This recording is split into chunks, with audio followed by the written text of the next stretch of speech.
दोस्तों, मैं एक छोटे से गांव का रहने वाला हूं। मेरा नाम अभिषेक भगत पेक। दोस्तों, मैं बात करने वाला हूं हमारे घर परिवार का आर्थिक स्थिति और मेरे माता पिता और हमारे जीवन के संघर्ष की कहानी है। दोस्तों, इस वीडियो को लास्ट तक जरूर देखें। दोस्तों, मेरे माता पिता ही हमारे दुनिया थे। परिवार साधारण था लेकिन प्यार और संस्कारों से भरा हुआ था। दोस्तों, हम 2 भाई 2 बहन हैं। समय ने एक कठिन मोड़ लाया। मेरी माँ को कैंसर जैसी गंभीर बीमारी हो गई। यह बात 2024 की बात है। हम सभी भाई बहन हमारी माँ को अपनी पूरी ताकत से उनका इलाज कराने की कोशिश की, लेकिन बीमारी बढ़ती गई। सबसे दुखद बात यह थी कि जिन लोगों के साथ उन्होंने जीवन भर अच्छे संबंध बनाए थे, उनमें से बहुत कम लोग उनके दुख में साथ खड़े हुए। जब माँ अपनी अंतिम सांसों के करीब थी, तभी कई लोग धर्म, जाति और अपने अपने मतभेदों में उलझे रहे। इंसानियत पीछे छूट गई। कुछ लोगों ने दूरी बनाई, कुछ ने विरोध किया और कुछ ने हाल तक पूछना जरूरी नहीं समझा।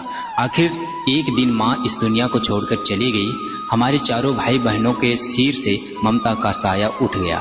पिता भी पहले ही इस दुनिया से जा चुके थे।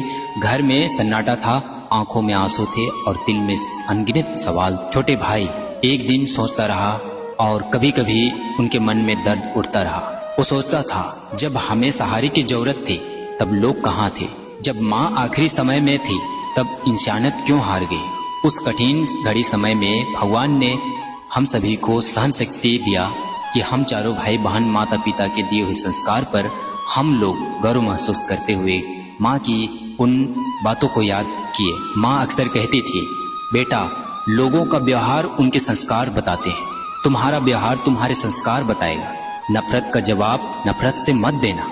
माँ की सीख हमारे दिल में बस गई। समय बीतता गया। जिन लोगों ने साथ नहीं दिया था, उनके प्रति उसके मन में कोई बदला नहीं रहा।